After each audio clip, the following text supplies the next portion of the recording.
Hello बच्चों, स्वागत है आज मेरे दूसरे वीडियो में। लास्ट टाइम वीडियो में जिसमें हमने डिस्कशन करा था जो 10th का एक बहुत ही इंपॉर्टेंट टॉपिक था विच इज ट्रिग्नोमेट्री। आज हम एक दूसरे टॉपिक के बारे में डिस्कशन करने जा रहे हैं जो अगेन बहुत इंपॉर्टेंट है, जो आगे जाके 11th में भी काम आने वाला है, and that is arithmetic progression. तो आज साथ में रहिए, देखते चलिए किस तरीके से इस टॉपिक को हम शुरुआत करते हैं, उसके बेसिक कॉन्सेप्ट्स को समझते चलते हैं कि 10th में अरिथमेटिक प्रोग्रेशन के अंदर क्या क्या इंपॉर्टेंट चीजें, फॉर्मूलेस हमारे पास आने वाले हैं। चलिए आगे बात करते हैं आज।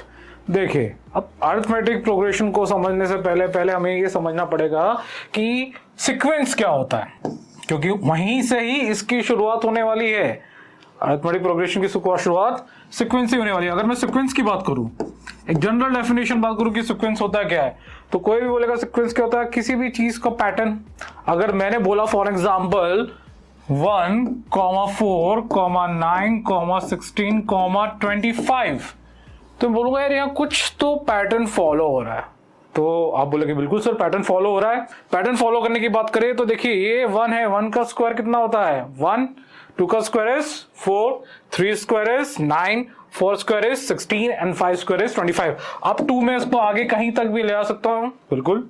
तो यहाँ पे एक पर्टिकुलर पैटर्न फॉलो हो रहा है नंबर्स में, इन नंबर की सीरीज में, इन्हें हम सीक्वेंस बोलते हैं। क्या बोलते हैं इन्हें हम? सीक्वेंस। अब उसी सीक्वेंस से बनेगा हमारा अरिथमेटिक प्रोग्रेशन, ठीक है। तो सीक्वेंस क्लियर है, सीक्वेंस क्या चीज होती है उसमें कोई डाउट बिल्कुल नहीं। अब अगली बार बात करते हैं हम अरिथमेटिक प्रोग्रेशन की कि ये अरिथमेटिक प्रोग्रेशन होता क्या है। जैसे कि पहले डेफिनेशन समझिए कि एपी की डेफिनेशन क्या बोली जाती है। अगर मैंने एक एग्जांपल लिया है यहाँ पे आपके सामने, मैंने बोला 3, 5, 7, 9, 11, तो मैं बोलूंगा यहाँ ये एक सीक्वेंस है, बिल्कुल सर, क्योंकि एक पैटर्न फॉलो कर रहा है ये। पर किस तरीके का पैटर्न फॉलो कर रहा है ये इस तरीके का पैटर्न फॉलो कर रहा है कि यहाँ पे अगर आप देखेंगे तो सब में जो डिफरेंस आ रहा है वो 2, 2 का आ रहा है। अगर मैं 3 में 2 ऐड कर रहा हूं तो मेरे पास 5 बन रहा है, 5 में 2 ऐड करने पे अगेन मेरे पास 7 बन रहा है, 7 में 2 ऐड करने पे मेरे पास क्या बन रहा है 9, और 9 में 2 ऐड करने पे मेरे पास क्या बन रहा है 11। बिल्कुल सर, बोले यहाँ पे तो ये डिफरेंस 2-4 जितने भी डिफरेंस आ रहे हैं सारे कॉमन है, और सारी कॉमन डिफरेंस यहाँ पे 2 है।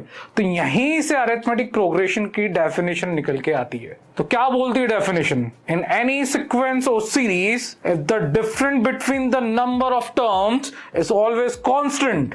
ये टर्म्स होती है बेटा जी, आप देखेंगे ये पहली टर्म है, that is second term, third, fourth, fifth. तो ये टर्म्स अगर जैसे जैसे आगे बढ़ते जा रही है इनके बीच का डिफरेंस कैसा आ रहा है? कॉमन और कांस्टेंट। तो ऐसे सीक्वेंस और सीरीज को हम क्या बोलते हैं? That is called arithmetic progression. तो मैं समझ सकता हूं कि यहां तक तो डेफिनेशन सभी को क्लियर होगी to what is arithmetic progression. फिर से फटाफट एक बार रिकॉल कर देते कि अरिथमेटिक प्रोग्रेशन का मतलब यहां पे क्या होता है।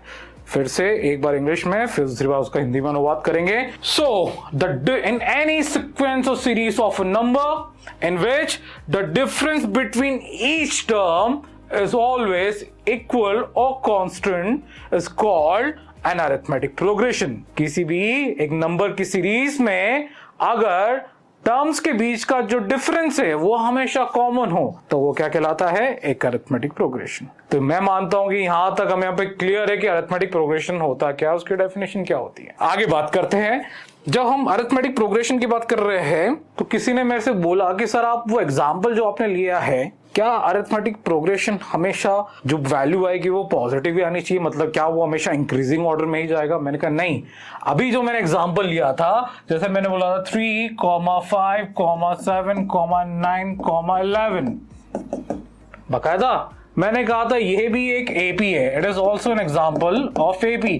बट अगर मैं यहां पे बोल दूं, मैंने बोला यहां पे 30, 25, 20, 15 अप टू सो ऑन, ये भी एक एपी है। यहां पे हम देखें प्रीवियस नंबर में या प्रेसिडिंग नंबर में +2 ऐड होते जा रहा है, पर यहां अगर हम बात की जाए तो यहां पे नेक्स्ट पहले वाले प्रीसीडिंग नंबर से नेक्स्ट नंबर में -5 हो रहा है। आगे देखिए तब भी जो डिफरेंस आ रहा है वो कितने का आ रहा है, -5, अगेन -5। यहां पे डिफरेंस कैसा था, पॉजिटिव। जो वैल्यू कितनी कितनी आ रही थी, 2, 2 एंड 2। तो इसका मतलब एक चीज और क्लियर हो रही है हमारे सामने, जो एपी होता है, जो इसका कॉमन डिफरेंस होता है, दैट कैन बी पॉजिटिव और दैट कैन बी नेगेटिव। वो पॉजिटिव भी लेके कंसीडर कर सकते हैं और हम यहाँ पे नेगेटिव भी। तो यहां तक जो हमने बेसिक अरिथमेटिक प्रोग्रेशन की डेफिनेशन की बात की जाए, या वो किस तरीके से होता है, या उसके एग्जांपल की बात की जाए, मेरे ख्याल से बहुत हद तक आपको क्लियर हो गया होगा। ओके, अब आगे बात करते हैं। इसके बाद गौर फरमाएगा, आप देखिए टॉपिक अब बढ़ता जा रहा है। अब थोड़ा सा इंपॉर्टेंट चैप्टर्स, इंपॉर्टेंट टॉपिक्स में शुरू हो जाएंगे। अब वापस है कि वो जो एग्जांपल शुरू में हमने लिया था, देखिए एग्जांपल कितने भी बनाया जा सकते हैं, कॉमन डिफरेंस कुछ भी लिया जा सकता है। अगेन वही सिमिलर एग्जांपल लेके चलते जो हमने लिया था 3, 5, 7, 9, 11। तो जैसे मैंने आपको कहा था, ये जो नंबर्स दिख रहे हैं, जो दिख रहे हैं आपको सीक्वेंस में नंबर, ये एपी के अंदर जो दिख रहे हैं, ये हम क्या बोलते हैं, टर्म्स। अगर मैं इसकी बात करूं तो ये हमेशा हमारा फर्स्ट टर्म होता है। जहां से इस एपी की शुरुआत हो रही है, उसे हमेशा हम क्या बोलते हैं बेटा, ध्यान से सुनिएगा, क्या बोलते हैं उसे हम यहाँ पे, फर्स्ट टर्म। अगर फर्स्ट टर्म की बात की जाए तो फर्स्ट टर्म को हम स्मॉल ए से डिनोट करते हैं, और अगर यहाँ पे फर्स्ट टर्म दिख रहे तो हमारा कितना दिख रहा है, 3। जैसे जैसे इसे आप, अगर मैं इनको ऐसा भी कंसिडर कर सकता हूं, मैंने T1 सपोज करा, that is T2, that is 3, that is T4 and that is T5। अब और गौर फरमाने वाली बात जरूरत है, देखिए फर्स्ट टर्म क्यों जरूरत पड़ेगी, आगे इसके डेरिवेशन में बात करेंगे। फर्स्ट टर्म के बिना इसके आगे आने वाले टर्म्स को निकालना पॉसिबल नहीं है। तो दो चीजों की खास जरूरत पड़ने वाली है यहाँ पे, एक तो फर्स्ट टर्म जो हमें पता है, जिसको हम किससे डिनोट करते हैं, स्मॉल ए से, और दूसरा, यस सही सोचा, common difference.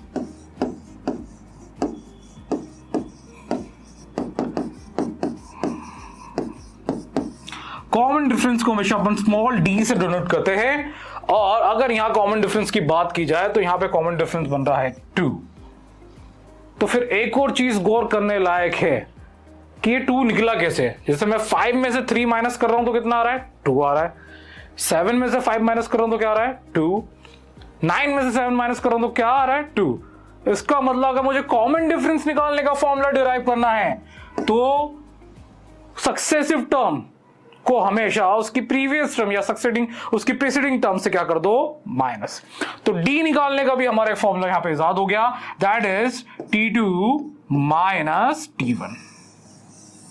That can be T3 minus T2, that can be T4 minus 3T3। But अगर स्टार्टिंग पहली 2 टर्म हमें पता है तो हम इजीली इसका फॉर्मूला डिराइव कर सकते हैं, that is TD equals to T2 minus T1।